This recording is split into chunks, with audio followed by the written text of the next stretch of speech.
नहीं, बिल्कुल भी बुक नहीं करना चाहिए। क्यों बुक करना चाहिए मुझे बताइए। इंडियन कॉन्स्टिट्यूशन का या कौन सा लॉ ऐसा है जो यहाँ कहता है कि आप किसी और टीम को अगर चीयर करेंगे तो आपको बुक किया जाएगा? मुझे बताइए ना। मुझे समझ नहीं आ रहा ये कौन सा, ये मेरे हिसाब से तो ये यूपी इलेक्शंस के लिए मसाला तैयार कर रहे हैं और कुछ नहीं है, बाकी कुछ नहीं है। अब बताइए ना, मुझे तो समझ ही नहीं आ रहा कर क्या रहे हैं ये लोग, आप बताइए। अब देखिए, अगर आपको ये टेररिज्म दिखता है, you have because you have booked them under UAPA, that is unlawful activities prevention act. What nonsense is this? You know this for what purpose this particular act is there? It is there to curb terrorism, not to curb freedom of speech and expression, which is guaranteed by the Constitution of India under Article 19A. समझ नहीं आ रहा मुझे। अगर book करना है तो पहले अमित शाह के बेटे को कीजिए ना, जय शाह को, जो बीसीसीआई का सेक्रेटरी है, जिसने परमिशन दी मैच खेलने की। अगर बुक करना है मोदी जी को बुक कीजिए, जो वहां बिरयानी खाने गए थे। अब क्या बोल रहे हैं समझ नहीं आ रहा, आप कर क्या रहे हैं? आपने पहले यहाँ जर्नलिस्ट को हैरास करना स्टार्ट कर दिया, अब यहाँ जो फ्यूचर डॉक्टर्स हैं, जो अभी कर भी रहे हैं, जो ऑलरेडी सर्व इस वक्त कर भी रहे हैं, उनको आप बुक कर रहे हैं। आप करना क्या चाह रहे हैं? देखिए, ये जो हैरेसमेंट आप बार बार कर रहे हैं ना, ये गलत रास्ते पे जा रहे हैं। आपको इंट्रोस्पेक्ट करना चाहिए। अगर इतने पटाखे यहाँ फोड़े गए, अगर पाकिस्तान और इंडिया के बीच में मैच था, you need to introspect this.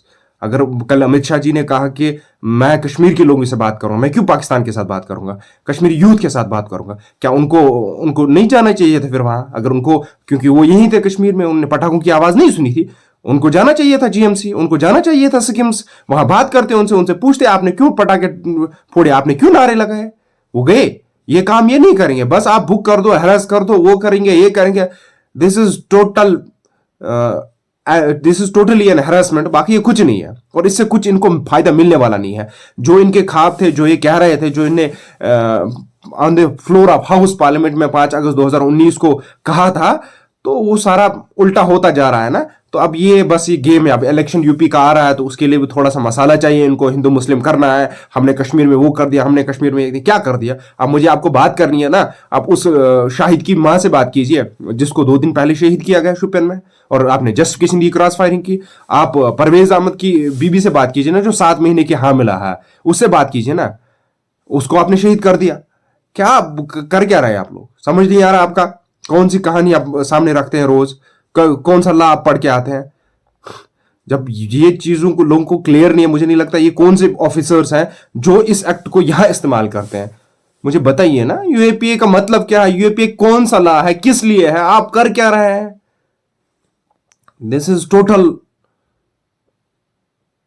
Nonsense और कुछ नहीं। और एक चीज मेरी मैसेज यहां स्टूडेंट्स के लिए रहेगी, पूरे कश्मीरियों के लिए रहेगी, बी यूनाइटेड। इसमें कुछ नहीं है। अगर आपको बुक करना है, अगर आपको लगता है कि it is a part of terrorism, then book whole Kashmir, because there is no place in the Kashmir जहां से पटाखों की आवाज नहीं आई। आपको इस चीज पे इंट्रोस्पेक्ट करना चाहिए। अमित शाह जी ने पटाखों की आवाज यहां सुनी, उसको दिल्ली में जाके एक मीटिंग बुलानी चाहिए, इस पे बात करनी चाहिए कि आखिर ऐसा क्यों है। हमने तो ये कहा था, हमने तो सियासतदारों को, हमने वहां की पॉलिटिक्स भी खत्म की, हम आर्टिकल 370 को जिम्मेदार ठहरा रहे थे, वो भी हमने खत्म किया। आप मुझे बताइए, जब आप लॉ की बात करते हैं ना, इस कंट्री में कौन सा लॉ है? 5 अगस्त 2019 को जो आप लॉ आपको क्या था, जो कॉन्स्टिट्यूशन ऑफ इंडिया आपको क्या था, उसको आपने तार कर दिया, उसके अपनी छलिया कर दी, और यहां आप लॉ की बात करते हैं। कौन से लॉ की बात करते हैं? आप तो खुद ही लॉ को नहीं मानते हैं। लॉ पता है क्या चीज होता है?